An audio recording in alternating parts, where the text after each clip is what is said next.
I'm Pierce Sperlinger, and I'm the president of the SGDA. And today with me, I have the winners of our Got Game 2019 Game Jam. Oh, I'm Chris Walker. I'm Lauren Heath. I'm Dylan Burton. And I'm Sarah Bester. And they created Windwalker, our first place winner. So our first question today is, what made you come up with your game? We talked about it kind of briefly, I'm sorry. Well, like most game jams, we started with a theme, and the theme was "It's Dangerous to Go Alone," which was playing off the classic Zelda line. So we wanted to make a game that was centered around an experience where it would be dangerous to go alone.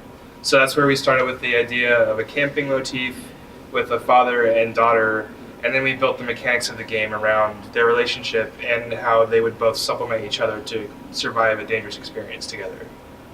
Awesome. So tell us a little bit about your game.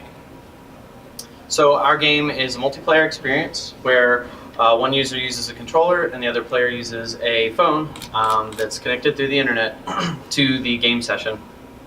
And the idea is that one player has agency to move the characters around the space, and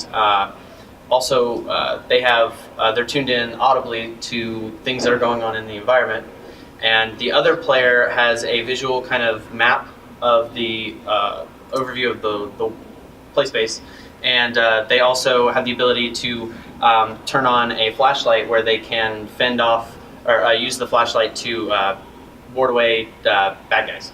And so the idea is that the two players have to work together through communication outside of the game to effectively cooperate inside of the game. Very cool. So what are each of your specialties, and what did you work on in this project? So I'm a designer programmer. I recently started taking up UI and UX design. So for this game jam, I really wanted to hone my UX and UI skills. So over the course of the 24 hours, I worked strictly on user experience and UI interfaces. I'm a game designer, a level designer, and audio designer. So in this game jam, I helped with the initial formation of the core mechanics and kind of fleshing out how they would interact with each other.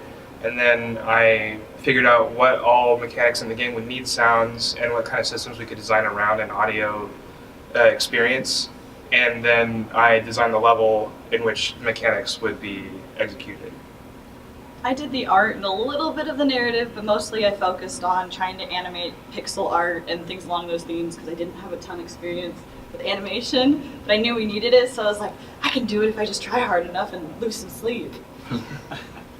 And so for me, I'm a systems designer slash engineer.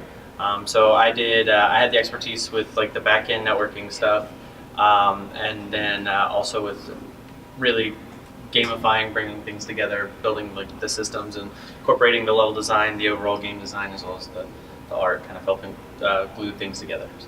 Awesome. So speaking of sleep, what kind of challenges did you guys run into, and how was the timetable on the production of your jam? There were like almost no breaks. We went kind of marathon through the whole 24 hours. There was some naps. There was a Smash Brothers tournament, so there was a little bit of like distraction. But Chris was like a powerhouse and just like went through the whole thing. I took a small nap. Guilty. Yeah, guilty of a small 2-hour nap. Yeah, but I think I agree that you need at least like a small break somewhere in there. Yeah. Some might disagree. But Especially for like eating, Yeah. getting snacks, Yeah. drinking lots of water. Because you get so yeah, distracted. you're like, definitely like balance the caffeine and water situation. Yes. Don't just go all caffeine. So you guys are our first winners. Do you have any advice for future participants in Got Game? My advice would be to participate in as many game jams as you can. There's all kinds of fantastic websites out there like itch.io, those kinds of other places that they host, weekly jams, things like that, where you can go and really just kind of get the hang of creating anything within, a time frame. And they have a really supportive community, and I would suggest doing those kinds of things in order to prepare for these kinds of in-person ones, like this one and some of the other ones that are more popular. But yeah, definitely prepare. Because the more you do it, obviously the better you're going to be at it, and then that's what's really going to help you succeed. I'd say scrap your first 3 concepts because those are always going to be the same. You'll be like, let's do this, and then 5 other teams will be like, yeah, great idea, kind of thing. So you should try and ideate a little bit and maybe pick like the 3rd or 4th because you don't want to have like the same exact game as another person because then you're like, oh, this is direct competition. Like, rather than being about making a game you're proud of and working with your team, you don't want to like distract from that because you have to like focus in or else you'll get projects that kind of lose focus, so you'll get kind of like really tired or you won't be as inspired to work on it.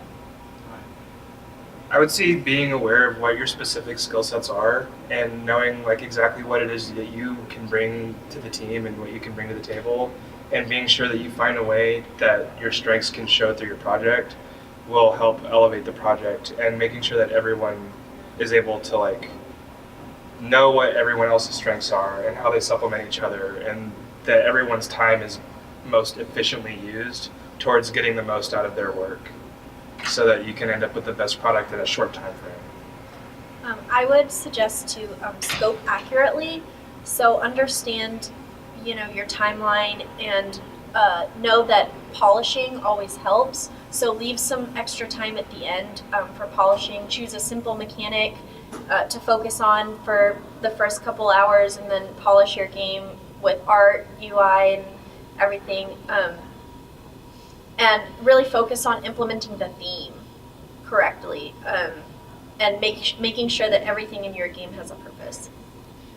Yeah, and to kind of go off of what everybody else said, with iterating and practicing, adaptability comes into play as well. So being able to do different things and work outside of just one specific wheelhouse, that's what really helps bring you together and make you a valuable asset to a team.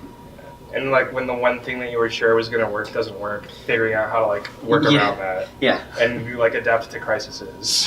Yeah, absolutely. All right, well, congrats again, Team Windwalker, and be sure to check us out next year at the Next Got Game.